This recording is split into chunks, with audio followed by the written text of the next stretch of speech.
భారత్ పాకిస్తాన్ సరిహద్దుల్లో విస్తరించిన ఒంటరి ఎడారి పూర్తిగా నిశ్శబ్దంగా కనిపిస్తోంది. దూరంగా ఇసుక మాత్రమే, కరెంటు తీగలు, ఎత్తైన పోస్టులపై అప్రమత్తంగా నిలబడిన జవాన్లు. ఇలాంటి వాతావరణంలో చిన్న హల్చల్ కూడా గుండెల్లో దడను పెంచేస్తుంది. అందులో ఒక జవాన్ హఠాత్తుగా అరిచాడు, అరే అక్కడ చూడు ఎవరో వస్తున్నారు అని. మిగతా సైనికులు తక్షణమే అప్రమత్తమై నిలబడ్డారు. దూరంగా ఇసుక పొగమంచులో గొర్రెల మంద కనిపిస్తోంది. వాటి వెనక ఒక నీడ మాత్రమే. సన్నని అడుగులు, చేతిలో సన్నని కర్ర, వయసు బహుశా 10 ఏళ్లు మాత్రమే. జవాన్ల కళ్ళు సంకుచితమయ్యాయి. ఇది ఎవరు? చిన్న పాప లేక ఏదైనా కుట్రలో భాగమా? సరిహద్దుల్లో నమ్మకం ఒక లగ్జరీలా ఉంటుంది. క్షణాల్లోనే జవాన్లు ఆమె చుట్టుముట్టారు. అక్కడే ఆగు! గర్జనలా మారిన గొంతు గాలిలో ధ్వనించింది. చిన్న పాప భయపడిపోయింది. ఆమె పెదవులు వణికాయి. నేను దారి తప్పాను గొర్రెలు కాస్తూ అంటూ ఆమె గొంతులో అమాయకత్వం ఉంది. కానీ సరిహద్దుల్లో అనుమానం ఎవరి ముఖం నుంచి తొలగదు. ఒక జవాన్ గొనిగాడు, సరిహద్దుల్లో ఎవరూ ఇలా తప్పిపోరు, పట్టుకోండి దీన్ని, పోస్టుకు తీసుకువెళ్దాం అని. ఇది వినగానే పాప వెనక్కి తగ్గింది. లేదు, నన్ను తీసుకెళ్ళకండి, మా అమ్మి నా గురించి ఏడుస్తారు, ఆమె అనారోగ్యంతో ఉన్నారు అని. కానీ కఠిన డ్యూటీలో ఉన్న సైనికుల అడుగులు ఆగవు. క్షణాల్లోనే ఆ చిన్న మణికట్టు గట్టి చేతుల్లో బిగిసింది. ఆమె ఏడుస్తూ అరుస్తూ ఉంది, నేనేమీ చేయలేదు, నన్ను ఇంటికి వెళ్ళనివ్వండి అని. గొర్రెల మంద చతికిల పడింది. ఎడారి శాంతిని ఎవరో చీల్చేసినట్టు. పాపను పోస్టు లోపలికి తీసుకొచ్చారు. ఆమె బుగ్గలు కన్నీళ్లతో తడిశాయి. చిన్న అడుగులు భూమిలో కుంగిపోతున్నట్టు. అంతలో పోస్ట్ లోపల నుంచి బరువైన గొంతు వినిపించింది, ఇదంతా ఏమిటి అని. తలుపు నుంచి బయటకు వచ్చాడు కెప్టెన్ అర్జున్ శర్మ. సుమారు 35 ఏళ్ల వయసు, బలిష్టమైన వ్యక్తిత్వం, పదునైన చూపులు, భుజాలపై మెరిసే నక్షత్రాలు. కఠినత్వం ఆయన స్వభావం. కానీ గుండెల్లో ఒక ప్రేమ ఉంటుంది. దాన్ని ఎవరితోనూ చెప్పలేడు. జవాన్లు సలాం కొట్టి చెప్పారు, సార్, ఈ పాప సరిహద్దు దాటి వచ్చింది, పాకిస్తాన్ వైపు నుంచి అనిపిస్తుంది, గూఢచారి కావచ్చు అని.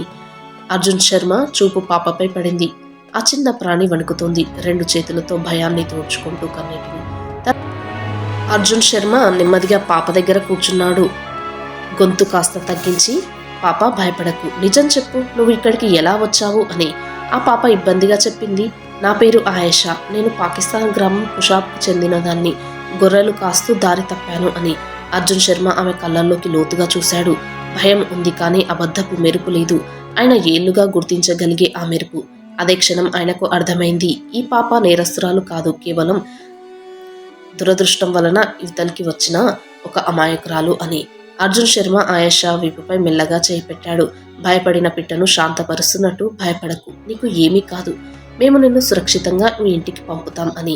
ఆయేషా కళ్ళ నుంచి కన్నీళ్లు ధారాపాతంగా కారుతున్నాయి. కానీ అర్జున్ శర్మ గొంతులోని నమ్మకం ఆమెలోని భయాన్ని కాస్త తగ్గించింది.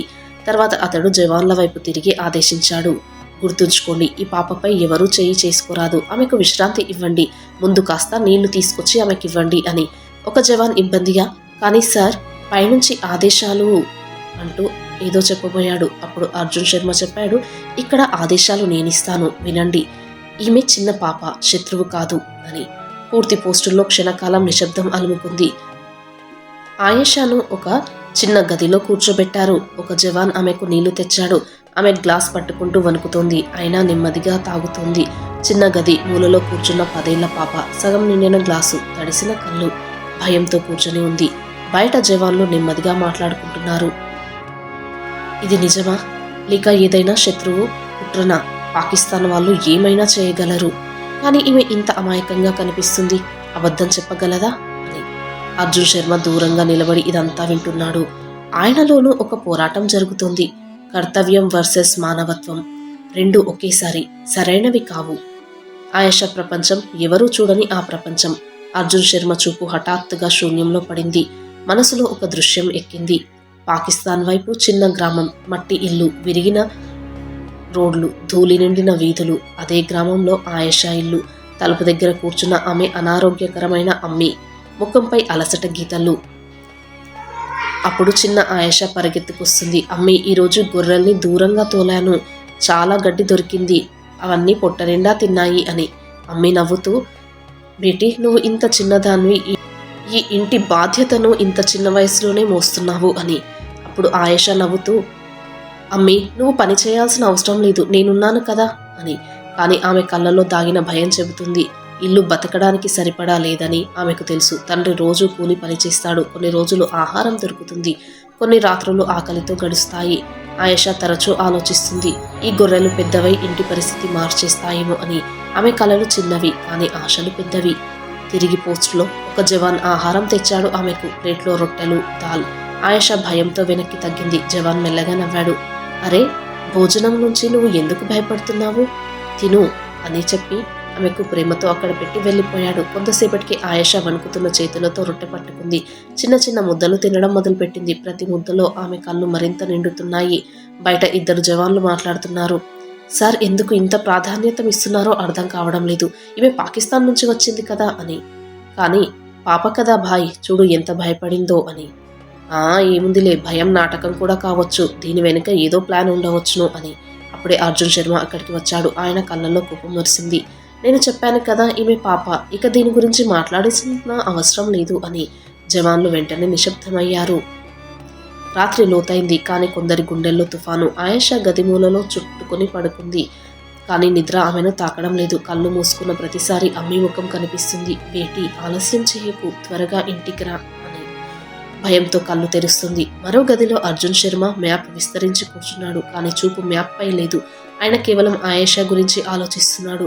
ఎందుకంటే ఆ పాపను చూసిన ఆయనకు తన చిన్న చెల్లెలు గుర్తొచ్చింది.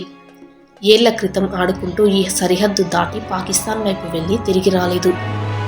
ఆ రోజు నేను నా చెల్లెల్ని కాస్త జాగ్రత్తగా చూసుకుని ఉండుంటే ఆమె అటువైపే వెళ్లేది కాదు అని. ఉదయపు చల్లని గాలి సరిహద్దు పోస్టును తాకింది.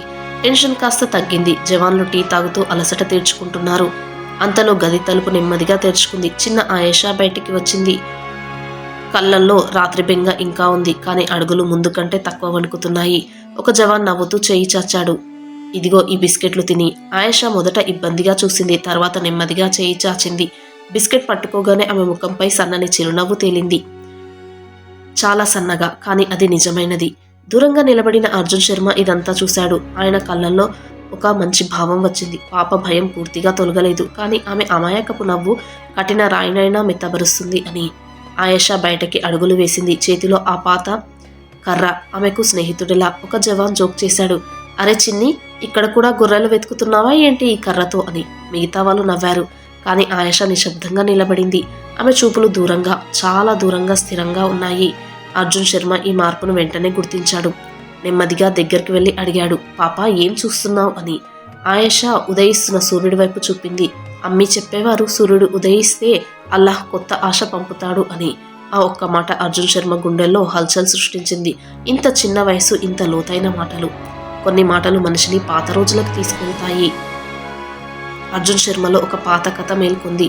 అదే ఎడారి రంగు, అదే గాలి, అదే ఒంటరి ఉదయం.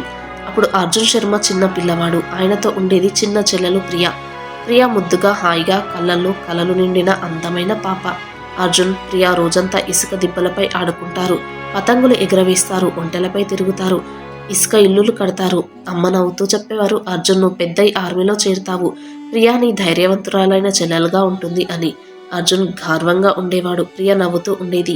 కానీ అదృష్టం ఎప్పుడు ఎక్కడ మారుతుందో తెలియదు. ఒక సాయంత్రం సరిహద్దు దాటిన పాకిస్తాన్ గ్రామంలో వివాహం. ఢోల్, పాటల శబ్దాలు దూరంగా వినిపిస్తున్నాయి. ప్రియ అల్లరి చేసింది. అన్నయ్య వెళ్దాం, చూద్దాం ఎంత బాగుందో అని. అర్జున్ గద్దించాడు. లేదు, అది సరిహద్దు, అక్కడికి వెళ్ళకూడదు అని. కానీ ఆ పాప చాలా ఇబ్బంది పెట్టింది. ఒంటరిగా అటు వెళ్ళిపోయింది. అర్జున్ వెనుకగా పరిగెత్తాడు వెళ్ళవద్దు అని. కానీ అప్పటికే ఆలస్యమైంది. ప్రియా ప్రియా అని అరిచాడు. కానీ తుపాకుల శబ్దాలు, కఠిన ముఖాలు ఆ పిలుపును మింగేశాయి. పాకిస్తాన్ జవాన్లు ప్రియను యువతలకి పంపలేదు. కఠినంగా చూశారు అర్జున్. నువ్వు కూడా ఇక్కడి వైపుకి వస్తే నిన్ను తీసుకెళ్లిపోతాము, బంధిస్తాము అన్నట్టుగా. ఆ రోజు తర్వాత ప్రియ తిరిగి రాలేదు. ఈరోజు ఆయేషాను చూసి అర్జున్ శర్మకు తన కోల్పోయిన చెల్లెలి అమాయకపు కళ్ళు మళ్ళీ మళ్ళీ గుర్తొస్తున్నాయి. నెమ్మదిగా పోస్టు వాతావరణం మారడం మొదలైంది. ఆయేషా జవాన్ల దగ్గరకు వస్తుంది. కొన్ని బిస్కెట్లు తీసుకుంటుంది, కొన్ని టీలో పాలు అడుగుతుంది. ఆమె చిన్న చిన్న చేష్టలు అందరి గుండెలను కరిగిస్తున్నాయి. ఒక జవాన్ అడిగాడు, నీకిక్కడ భయం వేయడం లేదా అని. ఆయేషా తల ఎత్తి నెమ్మదిగా చెప్పింది, భయం ఉంది, కానీ అమ్మి చెప్పేవారు మంచి మనుషులు ప్రతి చోట ఉంటారు, నువ్వు గుర్తిస్తే నీకు భయం ఉండదు అని. మీరు చాలా మంచివారని నాకు అర్థమైంది అని. ఇది వినగానే జవాన్లు మాటలు ఆగిపోయాయి. వాళ్ళ కళ్ళల్లో నిశ్శబ్దం. అర్జున్ శర్మ దూరంగా నిలబడి వింటున్నాడు. ఆయనలో వింత శాంతి, బాధ ఒకేసారి పొంగుతున్నాయి. సాయంత్రం అయిపోయింది. అర్జున్ శర్మ ఒంటరిగా పోస్ట్ పైకప్పుపై కూర్చొని ఖాళీ ఆకాశం చూస్తున్నాడు. అంతలో ఆయేషా నెమ్మదిగా దగ్గరికి వచ్చి పక్కన కూర్చుంది. ఏమైంది సార్, మీరు బాధపడుతున్నారా అని అర్జున్ శర్మ ఆశ్చర్యపోయాడు. ఏమీ లేదు పాప, పాత రోజులు గుర్తొచ్చాయి అని. ఆయేషా ఆసక్తిగా, మీకు కూడా అమ్మి ఉందా అని. అర్జున్ శర్మ గొంతు బరువెక్కింది. అవును, అమ్మి ఉంది, చెల్లెలు కూడా ఉండేది అని. మీ చెల్లెలెక్కడా, ఏం చేస్తారు అడిగింది ఆ పాప. అర్జున్ శర్మ ఆకాశం వైపు చూసి లోతుగా శ్వాస తీసుకున్నాడు. ఎక్కడో ఈ సరిహద్దు ఆవల, ఆ పాకిస్తాన్ వాళ్ళ చెరలో అని. ఆయేషా నిశ్శబ్దమైంది. ఆమె కళ్ళల్లో అసంఖ్యాక ప్రశ్నలు తేలుతున్నాయి, కానీ ఏమీ అడగలేదు. నెమ్మదిగా అర్జున్ శర్మ చెయ్యి పట్టుకుంది. అర్జున్ శర్మ కళ్ళు నిండాయి, కానీ ఆయన తనను తాను సంభాళించుకున్నాడు. తర్వాత వంగి ఆయేషా ముందు కూర్చొని చెప్పాడు, పాప, ఇక నువ్వు భయపడాల్సిన అవసరం లేదు. ఇక్కడ ఎవరు నీకు హాని చేయరు అని. ఆ క్షణం రెండు విరిగిన గుండెల బాధ ఒకరికొకరికి అండగా మారింది. ఆయేషా భయంతో వణుకుతూ చేతులు జోడించింది. ఆమె ఎండిపోయిన కళ్ళలో చివరి ఆశ మెరిసింది. నన్ను అమ్మి దగ్గరికి పంపండి, వాళ్ళు నా కోసం ఎదురు చూస్తూ ఉంటారు అని. ఈ ఒక్క వాక్యం పోస్టు కఠిన గాలిని మెత్తబర్చింది. జవాన్ల కళ్ళ నుంచి అనుమానం రంగు తగ్గసాగింది. కానీ హఠాత్తుగా రేడియో శబ్దం వినిపించింది. కెప్టెన్ అర్జున్ శర్మ, తక్షణం హెడ్ క్వార్టర్స్కి రిపోర్ట్ చేయండి అని. సందేశం చిన్నదే, కానీ దాగిన ఒత్తిడి అర్జున్ శర్మకు బాగా తెలుసు. ఆయేషా భవిష్యత్తు ఇక ఆయన చేతుల్లో లేదు. ఆయన వంగి చెప్పాడు, భయపడకు, నిన్ను ఒంటరిగా వదిలేయము అని. కానీ లోపల ఆయనకు తెలుసు, ఇక విషయం పెద్దది కాబోతుంది అని. హెడ్ క్వార్టర్స్లో ఒక సీనియర్ ఆఫీసర్ కఠిన గొంతుతో, కెప్టెన్, సరిహద్దుల్లో దొరికిన పాప సాధారణ విషయం కాదు, గూఢచర్యంలో భాగం కావచ్చు అని. దీన్ని తక్షణం ఇంటరాగేషన్ యూనిట్కి అప్పగించండి ఆ పాపను అని. అర్జున్ శర్మ అడుగులు ఆగాయి. కఠిన యూనిఫామ్ ఉన్న గుండె మానవత్వం వైపు లాగుతుంది. నెమ్మదిగా చెప్పాడు, సార్, ఆమె కేవలం అమాయకురాలైన పాప, 10 ఏళ్ళు. మనం ఆమెను అనుమానంతో కాక మానవత్వంతో కూడా చూడవచ్చును అని. గదిలో నిశ్శబ్దం. సీనియర్ ఆఫీసర్ చేతిని గట్టిగా టేబుల్పై కొట్టాడు. కెప్టెన్, డ్యూటీ దేశం పట్ల, దయ పట్ల కాదు. సరిహద్దుల్లో ఈ మెత్తని మనసు బలహీనత అవుతుంది అని. అర్జున్ శర్మ కళ్ళు బరవెక్కాయి. మనసులో ఆలోచిస్తున్నాడు, యూనిఫామ్ వేసుకుని మనిషిగా ఉండడం మర్చిపోవాలా? నా చిన్న చెల్లెలు కూడా ఇలాంటి అనుమానానికే గురై ఉండవచ్చా? అప్పుడు బయట నుంచి అరుపు వినిపించింది. నన్ను అమ్మే దగ్గరికి పోనివ్వండి, ఇంటికి పోనివ్వండి అని ఆయేషా పిలుపు వినిపించింది. అర్జున్ శర్మ బయటికి వచ్చాడు. ఆయేషా పోస్టు మూలలో కూర్చొని కన్నీళ్లు తుడుచుకుంటుంది. ప్రతిసారి అదే మాట, ఇంటికి పోనివ్వండి అమ్మే దగ్గరికి అని. అర్జున్ శర్మ గుండె సమాధానం ఇవ్వడం మొదలుపెట్టింది. ఇది నా చెల్లెలై ఉంటే నేను ఇలాగే వదిలేసేవాడినా అని. అప్పుడు ఆఫీసర్ చివరి సందేశం ఇచ్చాడు, పాపను పాకిస్తాన్ ఆర్మీకి అప్పగించండి, ఇది ఆదేశం అని. గది వాతావరణం చల్లబడింది. ఆ ఆఫీసర్ చెప్పారు, కెప్టెన్, నీ మానవత్వానికి ఒక అవకాశం ఇస్తున్నాము. పాపను సరిహద్దు వరకు తీసుకువెళ్ళి పాకిస్తాన్ ఆర్మీకి అప్పజెప్పి వదిలిరండి.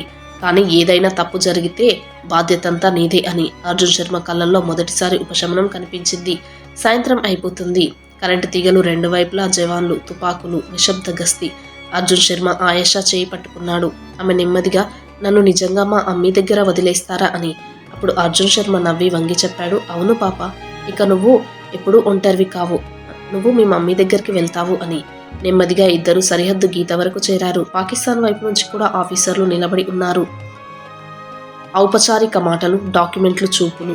ఆయేషా కళ్ళు ఆశతో మెరుస్తున్నాయి. తర్వాత ఆమె పాకిస్తాన్ భూమిపై మొదటి అడుగు వేసిన వెంటనే దూరంగా ఆమె తల్లి అరుస్తూ పరిగెత్తుకొచ్చింది. ఆ తల్లి ఏడుస్తూ తన బిడ్డను హత్తుకుంది. ఆ దృశ్యం చాలా నిజమైంది. ఆయేషా వెళ్తూ మళ్ళీ తిరిగి అర్జున్ శర్మను చూసింది. గొంతు నెమ్మదిగా, కానీ బాధతో, ప్రేమతో నిండినది. ఆ అల్లాహ్ మిమ్మల్ని అందరినీ సంతోషంగా ఉంచాలి అంకుల్, మీరు నాకు దేవదూతలు అని. అర్జున్ శర్మ ఏమీ మాట్లాడకుండా ఉన్నాడు. ఆయన కళ్ళు తడయ్యాయి, కానీ గుండె తేలికైంది. ఆ రోజు అర్జున్ శర్మకు అర్థమైంది, సరిహద్దులు దేశాలను విభజించగలవు, కానీ మానవత్వం గుండెలను కూడా కలుపుతుంది. కొన్నిసార్లు ఒక అమాయకపు నవ్వు అతిపెద్ద విజయం అవుతుంది. తుపాకులు అప్పుడు ఓడిపోతాయి అని. వీడియో నచ్చితే ప్లీజ్ లైక్ చేసి సబ్స్క్రైబ్ చేసుకోండి. Thanks for watching.